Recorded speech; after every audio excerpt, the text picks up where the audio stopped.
Hello students, आज हम जानने वाले हैं और पढ़ने वाले हैं स्ट्रेट ऑफ हॉर्मुज के बारे में।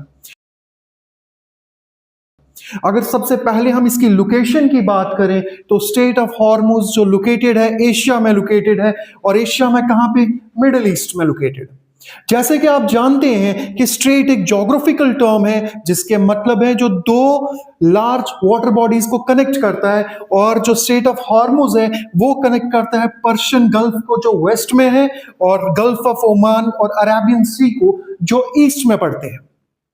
स्टूडेंट्स, अगर हम देखें इनकी बॉर्डरिंग नेशन जो स्ट्रेट ऑफ हॉर्मुज के साथ कौन कौन सी कंट्रीज बॉर्डर शेयर करती हैं, नॉर्दर्न कोस्ट में हम देखें तो ईरान।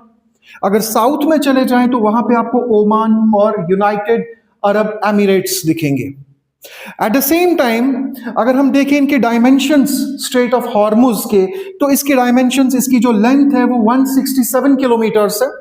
और अगर इसकी विड्थ देखें तो वो 33 किलोमीटर्स है। जो इसका नैरोएस्ट चोक पॉइंट है 33 किलोमीटर सिर्फ इसकी विड्थ है।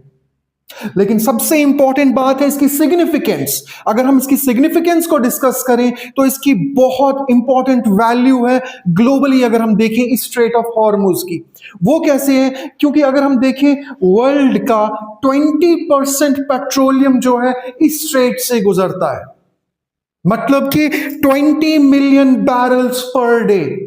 एट द सेम टाइम अगर हम लिक्विफाइड नेचुरल गैस की बात करें तो वर्ल्ड का 20 to 30% लिक्विफाइड नेचुरल गैस जो है इस स्ट्रेट ऑफ हॉर्मुज से गुजरता है। लेकिन रिसेंटली अगर हम देखें तो यहां पे बहुत से क्राइसिस चल रहे हैं मिडिल ईस्ट में। जब यूएसए और इजराइल ने मिलकर ऑपरेशन एपिक फ्यूरी लॉन्च किया अगेंस्ट ईरान, तो ईरान ने कहा कि हम स्ट्रेट ऑफ हॉर्मुज को क्लोज कर रहे हैं, हम किसी भी बैरल को, किसी भी पेट्रोलियम प्रोजेक्ट को यहां से गुजरने नहीं देंगे। उससे क्या हो सकता है? उससे ना सिर्फ के एशियन कंट्रीज जैसे इंडिया का 40% जो पेट्रोलियम है वो स्ट्रेट ऑफ हॉर्मुज से आता है, जिससे ना सिर्फ इन्फ्लेशन होगा, वर्ल्ड इकोनॉमी में उथल पुथल हो सकता है।